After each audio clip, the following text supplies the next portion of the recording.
Well, Chris, rinse, repeat. Rinse, repeat when it comes to the Carolina Panthers. This time 17-10. Rinse, repeat. You know what? Rinse, When you hear the rinse, same repeat. song over and over again, Rinse, you just start repeat. liking it, right? I guess. Hey, the offensive line, it sucks. The coaching staff, they suck. The offensive line, it sucks. The coach staff, they suck. sucks. Oh, there's a screen pass. There's a screen pass. There's a screen pass. On Throw the 4th screen and pass. 6. On On 4th and 6. On 4th and 6. Throw the screen God. pass. On the 4th and 6.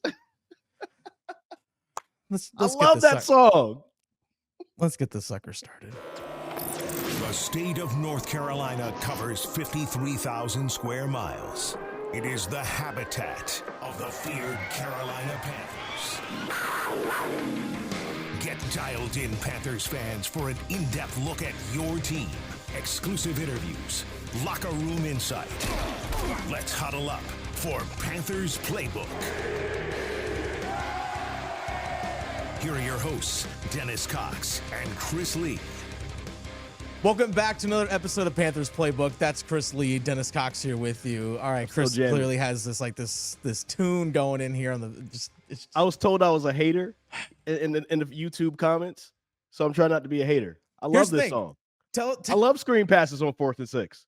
Yeah, I'm not a hater. Good job, Frank Reich. Hey, you took over play calling, Frank Reich, and you got double-digit points both times when you took it back over. Double digits. Lead. 10 points again, 17-10. Leave your thoughts in the comment section down below on this game, because here's the thing. We're getting reports out of Tennessee, Chris, that David Tepper visibly upset leaving the locker room after the game. But here's my thing. You lost to Dallas last week, okay? You lost to Dallas last week, and you know what? Dallas is a better team than you. And people are like, well, is Frank Reich coaching for his job in that game against Dallas? Like, well, you lose to a team that's better than you. But you go on the road to Tennessee that's not very good. That's not a good Titans team. And you still only put up, what's that? Traded away a lot of good players. Yeah, and you still lost to them. Like, yeah. I'm sorry, they're starting a rookie quarterback who was picked literally 32 spots after the guy that you're playing. Yeah. And you only put up 10. You put up 10 points. That's it. And I was actually excited for the fact that, all right, late in the game, okay, here's a 2-minute type situation for Carolina, for Bryce Young, and a drive to potentially tie, if not, maybe if you want to go for 2, go win a game. Like, they were in that situation, something they haven't really been in all season. All right, let's see how you react. Let's see how you handle it. And then you hit the 2-minute warning, and it's 4th and 6. And so you have 2 plays called coming out of that break, right? Out of that stoppage. So if you don't have what you like on the pre-snap, Bryce checks to the second play.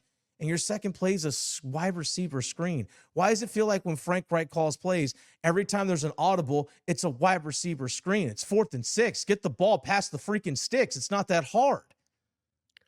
What is the obvious difference between this potential game-winning drive and the game-winning drive that or I guess this will be tying drive because they were down by 7, or the game-winning drive versus the Texans? Well, the difference is because you still have the same offensive line, same scheme, same wide receivers. I don't know. It's not the same you line had because Thomas Brown calling the plays. Right? And even within the bad system, Thomas Brown has looked better as a play caller. Of course, there were bad games when he called plays because the scheme sucks. And your personnel sucks. And your personnel is bad. And the personnel is bad too. But we've even seen, like, when Thomas Brown is calling plays, a couple times maybe when Frank Reich has called plays, that when you call the right player, you scheme the right things up, even the bad personnel can get open. Very first play of the game for the Carolina Panthers on offense. You roll out to the right, get Bryce Young in motion, and all of a sudden, the defense doesn't know what to do, and Jonathan Mingo catches the ball for 22 yards. One of the most explosive plays of the season for the Panthers. That's pathetic. Right? That's pathetic. You see how easy sometimes motion can be? You know, and how it can you can scheme guys open a little bit, like how Tennessee was. Tennessee is not a good football team. They were scheming guys open. And the Carolina Panthers defense even with all the injuries, played very good today. They played very good today. Yeah, they played well enough for your team to potentially win. You give up less than 20 points in the NFL, you should have a chance to win a game. You should. But the defense will contain teams for the most part, but I will say this. And this is something I asked you this. I sent you a text message of this during the game today. The one thing that the Carolina Panthers defense doesn't really get are splash plays. They don't really get any splash plays. They don't have that personnel. I asked you this question, Chris. I don't know if you looked it up. When's the last time the Carolina Panthers had a strip sack, like a sack and a forced fumble on the same play? When's the last time the Carolina Panthers actually did that? Yeah, I didn't look it up because I wanted to be surprised by you. But I feel like I was watching this in person when it happened. And I can't remember the game, but I'm thinking last year. Nope, wasn't last year. But if it wasn't last year, it had to have been the year before, maybe game 1 against the Jets. Zach Wilson? Actually, it was game 1 of this season, the very opening drive against the Atlanta Falcons. The very opening drive against the Atlanta Falcons this year. Brian Burns on the 3rd play of the game sacked Desmond Ritter. Ritter fumbled it and ended up recovering the fumble himself. That's the only time this entire season that the Carolina Panthers, when they've sacked the quarterback, have forced a fumble. And we see how many times Bryce Young has been strip sacked. It happened again today. It's like this team doesn't get any splash plays. The only other time that they actually have forced a fumble defensively this season is Dante Jackson in that win against the Tennessee Titans. That's it. That's twice against this the season. Texans. I'm saying, against the Texans. My apologies on that. Yeah. I was thinking, they used to be Houston, whatever. But nonetheless, that's the only other time this season that the defense is forced to fumble. And the only other time that they recovered a fumble other than Dante Jackson was that game. I forget which game it was, where they had the muff punt and the Panthers jumped on a punt. That's really it. That's twice. It's only 2 fumble recoveries that this team has the entire season. It also doesn't feel like an aggressive defense that puts players in position to do that, right? Like, because you have somebody like Jeremy Chin that before he got injured, you didn't really use him like that, right? Like, you remember the Minnesota Vikings game from 2 or 3 seasons ago where he had back-to-back defensive plays, fumble returns for a touchdown against the Vikings, and somehow or another the Panthers still lost that game. Yeah, and the Panthers, And the Panthers this season only have 18 sacks now after Brian Burns had 1 today. 18. That's it. It's that defense. It puts people in weird positions. It's almost like the defense is just there to just be in spots versus to really be aggressive and go after people. So I don't know. It's weird. Like seeing at the end of the first half, I was texting you about this. People were making a big deal about Brian Burns and Marquise Haynes basically playing DB when the Titans threw that pass to get into field goal range. But the thing that made me upset was the Panthers ran a 3rd down play with 38 seconds left, and the Titans had no timeouts, and it was 3rd and 2, and they decided to pass, and it was incomplete. All you had to do was run the ball. Either you get the first down and the sticks move, or you don't get the first down and it's under 40 seconds anyway, and we go into the half and you're only down 14-3, right? And I think that was like a huge part. Now, it didn't end up like costing them the game because they still didn't get over 14, but it's still one of those things where that was like such a horrible coaching decision, and that had to do with the person who was calling the plays. Like literally just run the ball right there. And you gave Tennessee the ball, and then you have a weird decision of putting Brian Burns and Marquise Haynes as DBs so you can protect the sideline. And they get a play right up the middle. They could kick the field, they could spike it, kick the field goal really quick, and go up another 3 at the half. Yeah. Like what? The coaching decisions, man. So before the game, NFL Network basically was reporting that Frank Reich will be evaluated at the end of the season.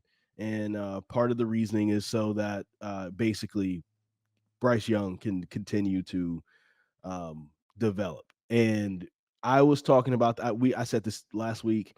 I was talking about this to our good friend Josh Graham yesterday at the UNC NC State game. And I said, look, if you fire Frank Reich right now, like, yes, that's probably what needs to happen, but also think about our future in Bryce Young. We've already spent all this draft capital and a first round pick, a top number 1 pick on this guy. So we need to think beyond this season. Yeah. If you fire Frank Reich right now, that'll be the 3rd different play calling change. Now, it'll probably go back to Thomas Brown, I guess, a guy he's familiar with, but you have the back and forth. Like, what's going on? My man can't get into a rhythm at all. He barely has time to even, 3-step drop hitch, let it go. He doesn't have time for that. And then he's going to have another change of voice and philosophy in his ear. Like, there needs to be some type of consistency there. So I don't mind Frank Reich staying around for the entire year just because of that. But as soon as that last whistle goes in that final game, I don't care if the Panthers win out for the rest of that year. Frank, you're done, boy. Like, you live close by, pack your stuff. We'll see you. You can still come to the games and hang out and all that good stuff. But nah, we need to move forward. I honestly think that decision's already been made, but I think like you said, they're kind of waiting just till after the season. Like the decision's already been made, in my opinion, because there has been no progress from this team since the preseason. I'm not talking from like since the bye week or since week 1, even like since preseason. There's been no progress offensively. We saw this in the preseason and couldn't believe our eyes, and we thought it was going to get better. Because we were told that, like, we're not running any of our stuff. This is just vanilla. We're just not running any of our stuff. It's all vanilla. We're going to get better. We got to check the tape. We're going to get better. That's all the messages from Frank Reich. I'm sorry. Have you gotten better? Because you haven't. I'll answer it for you, Frank. You haven't gotten better. Bryce has gotten better. I don't know. It's kind of hard to measure Bryce Young when he's running for his life out there. I'm not going to lie. It's hard Bryce's to measure, but legs, here's the thing. Bryce's legs and the off-schedule plays that he made and throwing the ball away literally kept the Panthers in that game. That's true. That's literally the only reason why there was a chance. It's not because of Adam Thielen. He was taken out of the game because teams figured out this is the only way they move the ball. It wasn't because of Miles Sanders. Chuba Hubbard had a nice game. It wasn't because of the offensive line. It wasn't because of this great offensive scheme. Bryce Young, all 5'10", 200, not even 200, 195 pounds of him, making plays off schedule, running for his life, ducking under guys, turning around, spinning like he was in Little League or something. Kept the Panthers in the game simply off of that and throwaways. Yeah, there are 4 sacks officially for the Tennessee Titans in this game. If it wasn't for Bryce evading several, could have been double 10. That. They would have had 10. Yeah. It was bad. And it's not like the Tennessee Titans are, a sack generating machine out there. It's just, it's so bad. And then I couldn't help but think that because of the revolving door on the interior of the offensive line, at least specifically at guard, because Chandler Zavala, who got put in for Calvin Throckmorton, who they released. Calvin Throckmorton, they got released before the Dallas game. He's actually on the Tennessee Titans. I'm sure he's probably standing there on the sideline going there like, y'all cut me for that? Y'all cut me for that? Y'all look even worse since you cut me. Like Chandler Zavala, up until he got hurt today and what he looked like last week against Dallas, I compared it last week to a turnstile at a metro station. And then Toth and Jensen and Cade Mays and Kill Mays got hurt. None of those guys looked any better. They looked even worse. Just like, what are you doing here? Like, what are you doing? And we actually talk about personnel, because this team lacks personnel. One of the big questions I had looking at the game in terms of the selection by the head coaches, by the coaching staff, by Frank Reich, was Laviska Shenault coming into the game hobbled with an injury, hobbled with a lower body injury than ankle injury, is dressed to play, but they are inactive, healthy inactive, Terrace Marshall Jr. and Raheem Blackshear. Like, I get Terrace Marshall. But Raheem Blackshear, like, seriously? But I'm like, wait a second. He's the second best returner in the NFL this year. Yeah, I'm like, well, and then, of course, Laviska gets hurt early in the game, tries to come back early in the second half, gets hurt right away again. I'm like, so you much rather dress a guy who's playing hurt than, like, the healthy guys? I just didn't make sense. Like, you got to understand going into the game, like, all right, this guy's hobbled going in. We need to have a contingency just in case, you can't just anticipate someone who's questionable going into a game that, oh, he's just going to be perfectly fine throughout. Like, come on. Like, just some of these decisions that are made by the coaching staff just blow my mind. Here's an observation I had before the game that I was telling you about before we started recording. Mm-hmm. There was, I believe the sack was by Danico Autry. I want to say it was the third quarter. And it was a play where Miles Sanders had to come across the formation to try to stop him, try to chip him, and he just couldn't get him, and he got to Bryce Young and sacked him, right? Mm-hmm. And you go back and look at the replays, and Taylor Moton he has had a down year. Mm-hmm. But he's a really good right tackle, right? Yeah. And Taylor Moton did exactly what Ikem Ekwonu has done a few times this season, and we've gotten on Ikem Ekwonu because of it. But you have that guy that's there, that free runner, and he went to the inside, and that free runner came. Miles Sanders couldn't get him. It was a crazy angle. Like, he tried his best. And I usually like to rag on Miles Sanders, but he tried his best to get him. But that is a hard ask, I think, of somebody with that, and got the sack. And it just made me think, if Taylor Moton looks that bad under this scheme and whatever blocking schemes they have, maybe we're rushing to judgment on Ikem Ekwonu.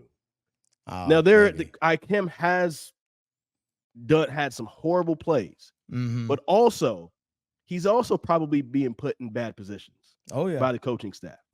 And you know this as a former college coach in lacrosse.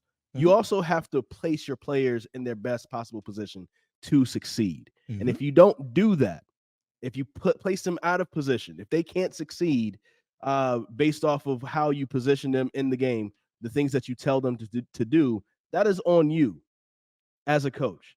It makes them look bad. It also makes you look bad as a coach.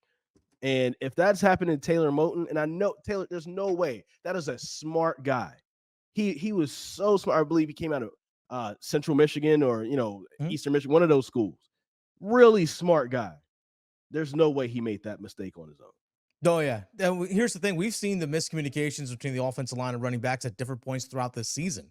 So it's not like it was just like a brand new thing. This is what we talked about, where things aren't getting better. Like, this is part of it. Things just aren't getting better. And 100% put a lot of this on the coaching staff. But you know what? This is going to be new coaching staff after this season anyway. So we just got to suck it up for a few more games. Again. I wonder if go ahead. I was just going to say, I really hope that Thomas Brown is able to land on his feet. Oh, likewise. After this. Likewise. Because I don't think he got a fair chance. Oh, no. Not at all. And some of the staff you might want to keep around. Like, it really does. Like, for as much as Frank Reich says that this is a collaboration, this just looks like a Frank Reich production to me. You might be able to like speak up and give your opinion, but we haven't seen anything new. This is the same stuff. This is the reason why in our comment section we actually have Colts fans pretty frequently saying, this is the reason why we're glad that dude's out of Indianapolis. Like, Colts fans get in the comment section on these videos and say that kind of stuff. That's a Petey Pablo song. Yeah. Break it Petey down. Pablo would probably do a better job coaching this team. I can tell you that right now. That's all I can say. All right. So speaking of the comment section, leave your thoughts in the comment section below. Screen pass on 4th and 6. Yeah. Screen pass. 4th and 6. LP dropping at some point. Offensive line. Chris Lea. Giving up the show smooth himself. Yes, sir. Let's go. Bad offensive scheme. Let's go. It's my favorite song. Chris Lea is not a hater. I love this song. Go. We'll see you guys for another episode on Thursday.